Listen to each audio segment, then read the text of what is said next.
Dito ka nagtatrabaho? Dito? Sa kalsada?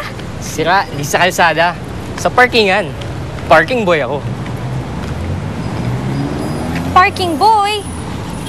Eh, ano naman yung ginagawa ng parking boy?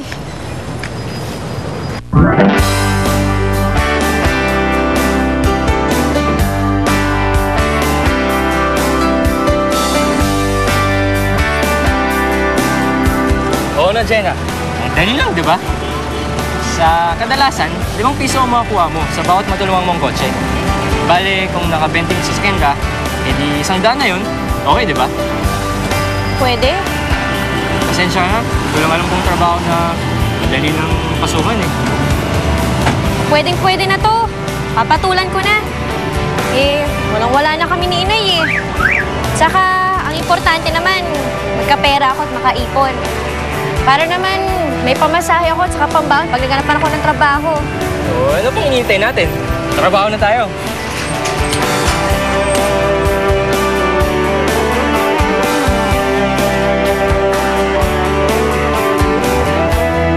Salamat po, sir.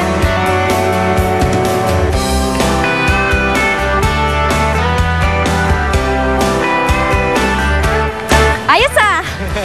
5 piso na ako.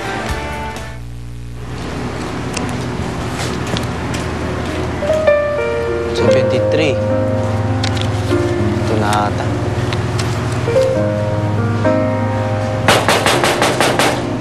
Tao po! Lahat ng tao. Punta.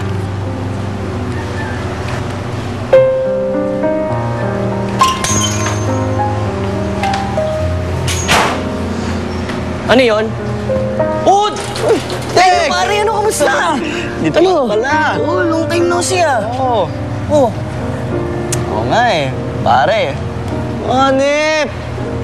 Big time ka dito sa Maynila pala, pre. huwag ka na maingay, hindi naman. Siyempre, yung shota ko yung mayaman, ano ka ba? O tara, pasok tayo sa loob, halika. Tara, tara. Tayo. Sige, sige. Pasensya mo na itong bahay, ha? Baba, laki-laki nga eh. Halika. Huwag na yung bag mo. Ay, salamat. Pagpahinga ka. Teka, pre. Kayo pa rin ba ng shota mo Japayuki na mukhang... O, siyempre naman, pare. Alam mo namang loyal tayo. Nga pala, pare. Balita ko, sabi ni paring Owing, eh, may shota ka na rin daw. Totoo ba? Oo, pre. Siya nga yung dahilan kung ba't nandito ako sa Maynila eh. Nanap ko yung girlfriend ko. Bakit umalis ang girlfriend mo? Hindi sa ganun. Ganito kasi eh. Hindi kasi kami nakapag-usap na maayos nung umalis siya sa Bicol. Kaya yan, hindi ko alam kung saan siya nakatira dito sa Maynila. So, paano yan, eh? Anong plano mo ngayon? Yun nga, pre. Papatulong sana ako sa'yo. Di ba nagtatrabaho sa istasyon ng radyo? Para man, pwede akong manawagan para hanapin yung girlfriend ko. Pwede eh. Sige. Actually, paalis na ako sana eh. Magbibihis na lang ako. Tapos, alis na tayo. Sakto. O, antayin mo muna ako sa loob. Sige, pre. Para makapagpahinga ka na rin, Lika. Baba. Nung nabalitaan ko pong ipinapatapon ni Sandra yung mga gamit ni Jenna, eh dali-dali ho akong pumunta doon para maisalba ko yung mga gamit nila.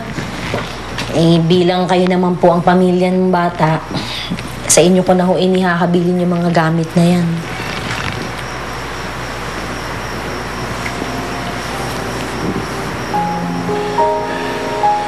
Si Jenna nga po ko. Nakaalala ko nga ho nung araw na yan. Bakla, sino yan? Iniwan sa akin. Ako na mag-aabang sa kanya. Ang ganda-ganda namang bagets nito. Ang puti-puti. Maliit pa siya. Nung dinala siya ni Josefina sa bahay. Napakagandang bata at nakakatuwa. Ada, magkwento ka naman.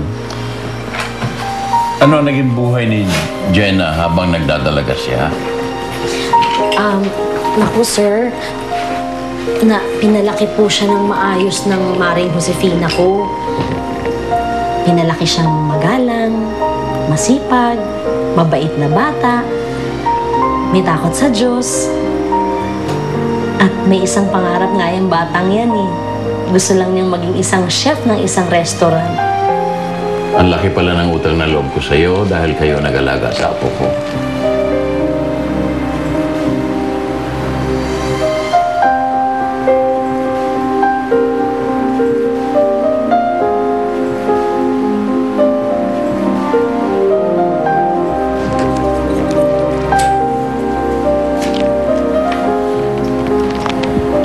Tanggapin mo yan, Ada. Tandaan ang taos-puso mong pasasalamat sa pag-aalaga mo sa apo ko. Salamat po, Sir Changhi. Pasensya na ho kayo, hindi ko po matatanggap yan. Ginagawa ko ho ito, hindi para humingi ng kahit anong kapalit. Gusto ko lamang po talagang tulungan sila Jenna. Mabait ho kasing bata si Jenna. At naaawa ko sa inaanak ko dahil ang tagal-tagal na niyang naghahanap ng mga tunay na pamilya niya. Sana nga ho, mahanap niyo na rin siya para po magkatagpo na rin po kayo. Maraming salamat, Ada.